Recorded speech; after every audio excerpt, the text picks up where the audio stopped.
So we've got a fun little video today. I've got in this box a set of irons you probably haven't seen in quite a while. And we're going to be doing it's not quite a reshaft, it's not quite a custom build, it's kind of a rebuild. So let's go. Hi everyone, welcome back to the channel. Hope you're having a wonderful day. Here I am once again in the Elite Fit Golf build shop. Please remember, if you haven't already checked out my other channel, Elite Fit Golf on YouTube, go over after this video, check out that page. I've got a few videos on there. There's going to be more videos coming, so definitely go over there, check that out. Make sure you subscribe to that channel, and if you haven't already, please go down below and subscribe to this channel as well. But today in this video, let me show you what we've got in the box. What we've got, let's grab this one. What we've got in this box is some Nike VR combo irons. That's right, we're going Tiger Woods style with this. Now these are actually, I guess we call these the VR2 Pro Combo irons. So you've got, in the short irons, you've got what is basically just a straight muscle back blade style iron. And then when you get into the longer irons, you've got, this is the 6 iron, you've got basically a shallow cavity back type of iron. The 4 iron is actually a little bit thicker cavity back and actually is a notched out cavity back. So again, basically trying to make the long irons a little more forgiving, the short irons are a little more player style irons, and you know, for when these clubs were made, this was pretty much as high tech as you're going to get as far as the design, the progression from the short irons to the long irons. So good little set of irons. I probably didn't give them as much credit back then as I probably should have, but looking back now and looking at them right now, they're a good looking set of sticks. And so not surprising that someone would want to refresh these a little bit, give them some new life, and go out and play with them. So here's what we're going to be doing today. First off, these ferrules are pretty much all starting to creep down. You can twist them, you can move them around. So they're not in bad shape, but we are going to be replacing these ferrules. Client wants some new ferrules, something a little more exciting. So we've got some BB&F ferrules that we're going to be putting on instead. Now that does mean we're going to have to disassemble this entire golf club in order to put those ferrules on. So we're going to be popping the heads off. We're going to be cleaning the shafts up and the hosels. We're going to reweigh everything, make sure the swing weight progression is where it should be, and then reassemble it with the new ferrules. Also, if you can see here, these are in fact the original Nike Tour Velvet grips that came with these clubs. And not surprising, they are rather worn down at this point. So even though this is a Tour Velvet and I can kind of see the Tour Velvet pattern, I can't really feel it because they're so worn down. So we're going to take these off. We're going to put some new Golf Pride grips on these, and hopefully give you a little bit better tack, a little bit better traction when you're gripping this golf club. So that's going to be the basic order that we're doing today. We're going to break everything down, we're going to weigh everything, we're going to reassemble everything, and then we're going to lastly go make sure that all the lofts and the lies are back where they're supposed to be, going back to the factory specs on these irons. So let's go ahead, get started. I'm going to show you every step of the way exactly what I'm doing so you know exactly what's going on through the entire process. Okay, first off, we're going to take a couple swing weights. I'm not going to swing weight the whole set. There's really no reason to, because we're going to be pulling them all apart. We just want to get an idea of what they were supposed to be to start with. And this is the 8 iron, which looks like it's around somewhere between D2 and D3. And let's check the 4 iron as well. I'm guessing, once again, yeah, kind of in that D2, D3 range. So I think it's safe to say that the entire set basically was stock at around D2 to D3. Okay, first thing we're going to do is we're going to pull all these heads off. Now, we're also going to be, like we talked about, we're going to be removing all these grips and re-gripping them at the end. But since these are steel shafts, we are going to be just twisting these off manually. We're not going to be using our shaft extractor. So I like to leave the grips on at this point because it makes it easier to twist the club head off when you're just removing heads this way, versus if you take the grip off, you don't really have anything to hold on to. So we're going to heat these up with the torch. We're going to clean them out with our little hosel brush. Maybe have to drill them out. Probably we'll also have to drill out some of the tips of the shafts, and we'll get everything disassembled and ready to prep. Also remember your gloves and always safety glasses.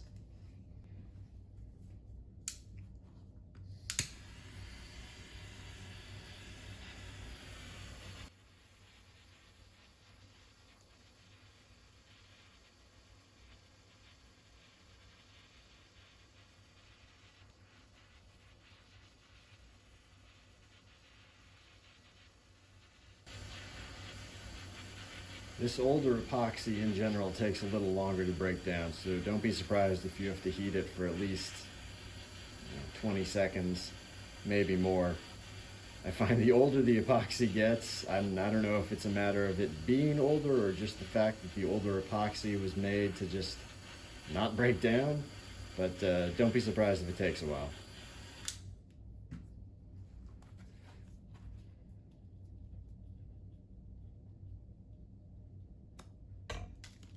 Okay.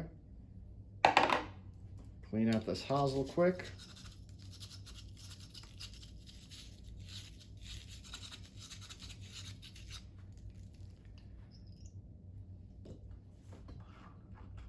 Just going to quickly run the drill bit inside the hosel.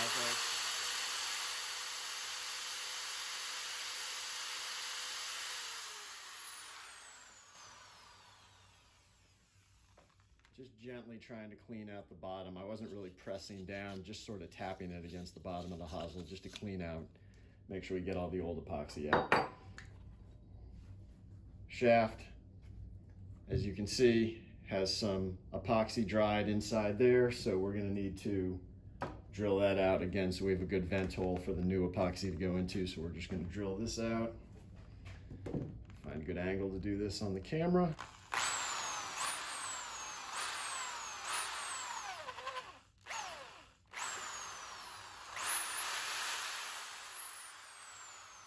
Okay.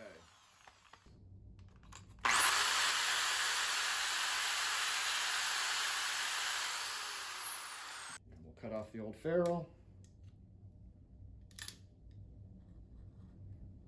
Try and not fling it across the room. Okay. Last thing I'm going to do here, whatever iron I just did, I'm going to just go ahead and mark this club with a piece of tape and a number on it just so I can match it up faster when it comes time to reassemble. So this is the 6 iron. Stick a little piece of masking tape on there and just put a 6. Okay, last step on the heads, we're just going to clean out the hosels with a little bit of acetone on a Q-tip.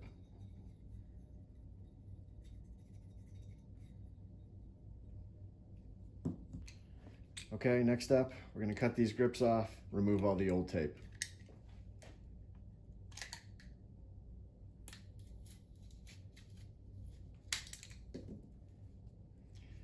If you're lucky, the old tape will peel off with the old grip. If you're unlucky, it won't. Oh, these might be pretty good. That always makes me happy right there. All the tape stayed with the grip. That makes for a good repair job right there. Beautiful. Okay, we're gonna re-prep all these shafts just to clean them up and get a good bonding surface for the epoxy. And we'll have all of the prep work basically done.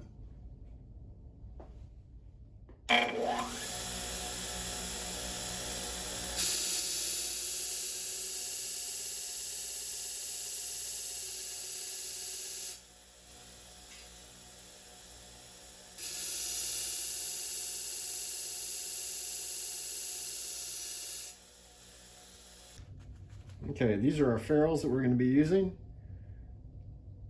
Long BB&F, and we're just going to run a little sanding bit around the inside of them real quick, and we'll have all our pieces ready to go.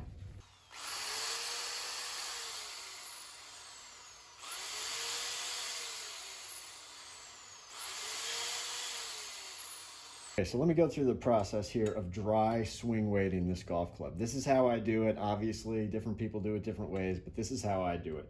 So, first off, you could use a split grip if you wanted, a grip that had a slice out of it that you would just kind of fold over the shaft, put that on there, and you can take a measurement that way. That works too. I don't always love that method because over time the amount that that grip actually sits down on the shaft can change as the shaft kind of cuts into the rubber. So I don't love that, and you'd have to make sure that, again, the weight is going to be the same as what the weight is with your grips. Again, ideally, if you can use the grips you're going to use just to give you a better idea of what you're going to end up with, I think it's better. Now, as far as should you be swing weighting using a standard weight grip versus using a jumbo grip or something like that, that is a conversation for another day. I'm not going to get into that right now. Personally, I think it's always better to just sort of stick with something in the 50 gram range, a standard weight grip, so that you're not just adding tons of weight to get a certain swing weight. But that's all I'm going to say about that right now. So here's what I do. First off, we're going to take a rubber band and attach the grip to the end of the shaft, just like this. So we're basically duplicating what you would get if the shaft and the grip were actually put on, if the grip was put on the shaft. So you can see the grip extends just about 1/4 of an inch past the end of the shaft. Now we'll go ahead, stick the head on the other end. Remember, this is just floating around here, so don't go tipping the head down like this. It's going to fall off. Hold on to it. Now, when I swing weight it, and hopefully you can see this, I'm going to move the grip to the other side. So I've got the grip basically just past the end of the shaft. I'm going to put the shaft onto the end of my swing weight scale.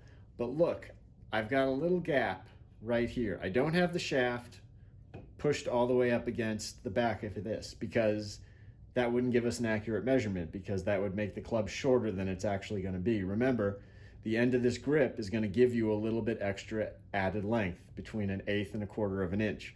So we need to move the end of the shaft, scoot it back this way just a little bit, so that we have about somewhere between 1/8 and 1/4 of an inch. Most important thing is that you just have consistency in the same amount of gapping in each club that you do. Again, notice that the very end of the grip is basically in line with the backstop of the swing weight scale.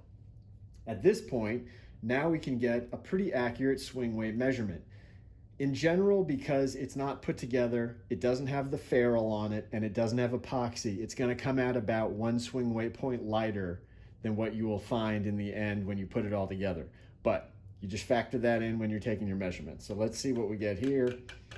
This is the 4-iron.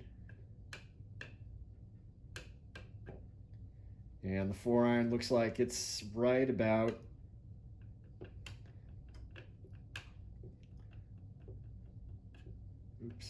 D1. I can get this to sit there.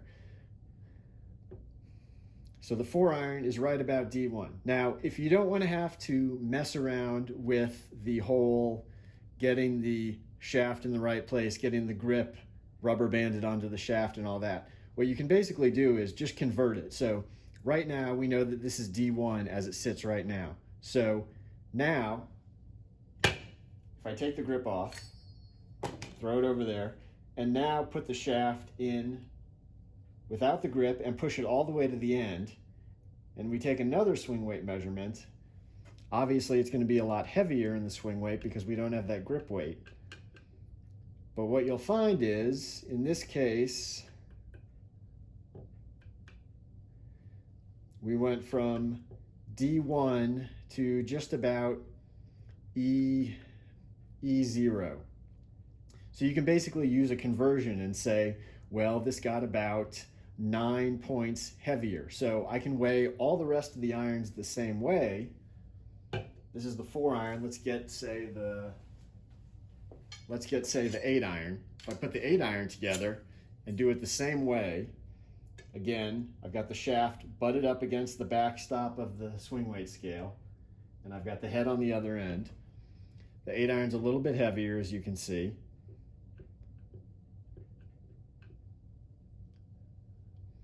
Okay, so this was, instead of between D9 and E0, this is more between E0 and E1.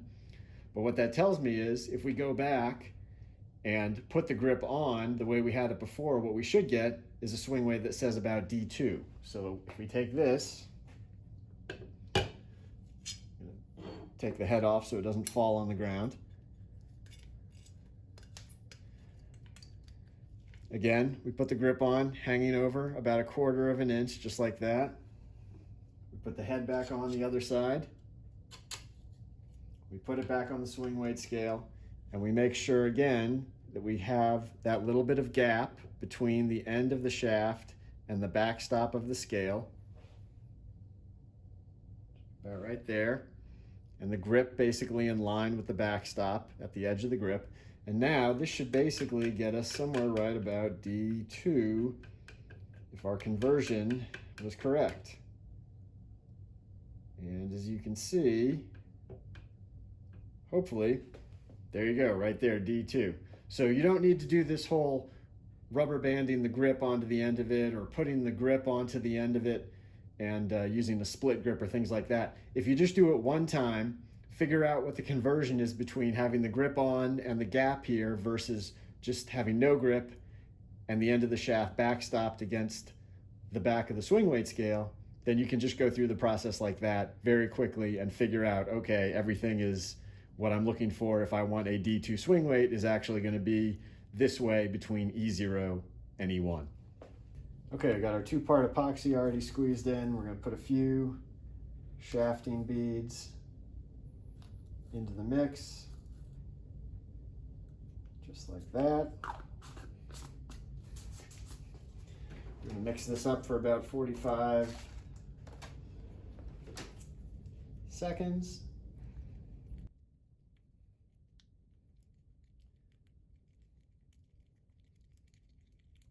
Okay, the weighting on everything basically came out really close. We're just going to add a shade more epoxy to 1 or 2 of them just to get the swing weights all in the same place.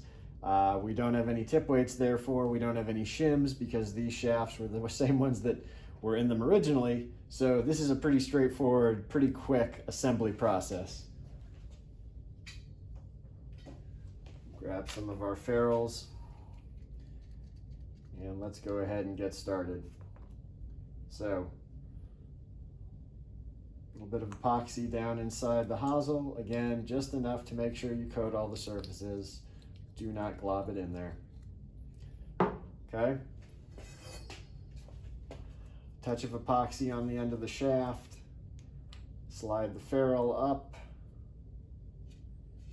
Get it basically into place, about an inch, a little over an inch over there. Put a little bit more epoxy just on the tip of the shaft. Just like that. Again, don't overdo it, just enough to coat it. Slide it together.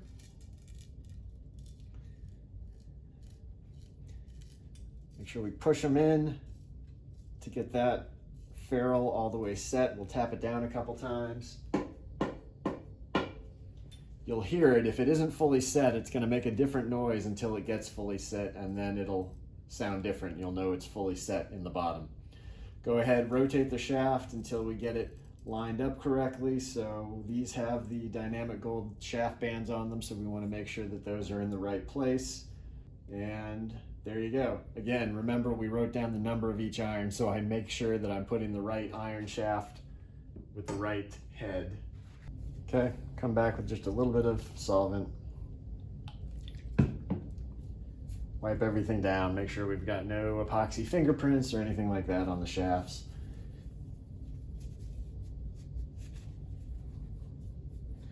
Okay, let these hang out here for a few hours and we'll come back, grip them, check the lofts and lies, get them out the door.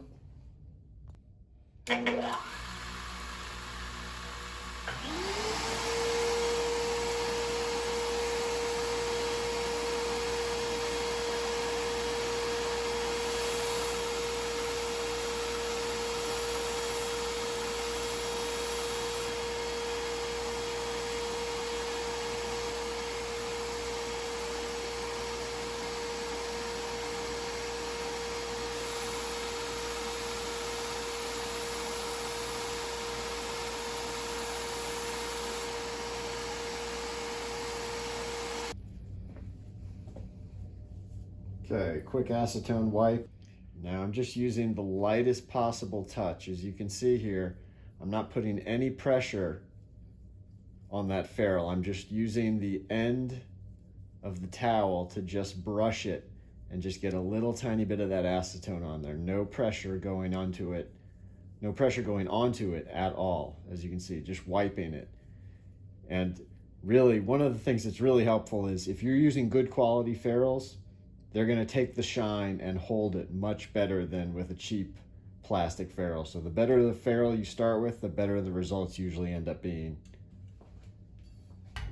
All right, last thing to do, grips.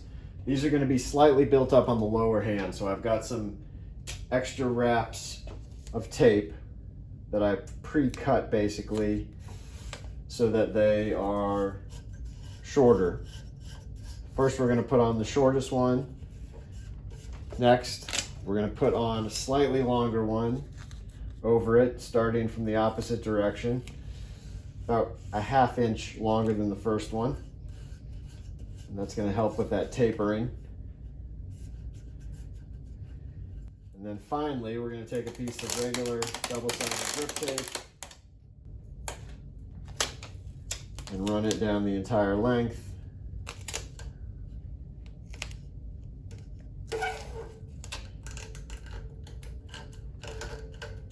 And this will give us a final result of basically a +2 grip.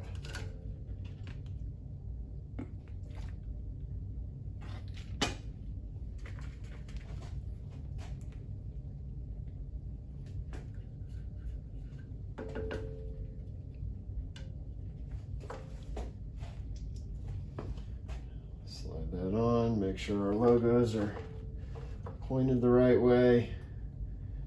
Give it a wiggle, tap it down. That's it.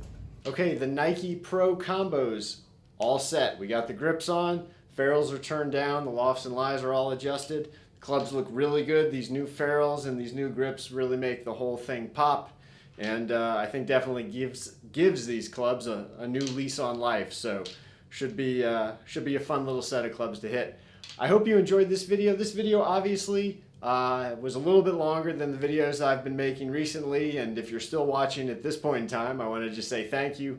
I tried to cover some of the stuff in this video that I've been getting questions about, and I sometimes gloss over in some of my other build videos, so I really tried to cover some of those details. So again, hopefully you enjoyed it, hopefully you got something out of it. If you did, please go down below, like, comment, subscribe, hit the bell icon so you'll be alerted when I post new videos. Remember, I do have the new Elite Fit Golf YouTube channel, so please go over there, check out those videos. You can find me on Instagram. I'll probably have a picture or two of these on Instagram, so definitely follow me there, @MobileClubMaker, and I'll see you next time. Take care.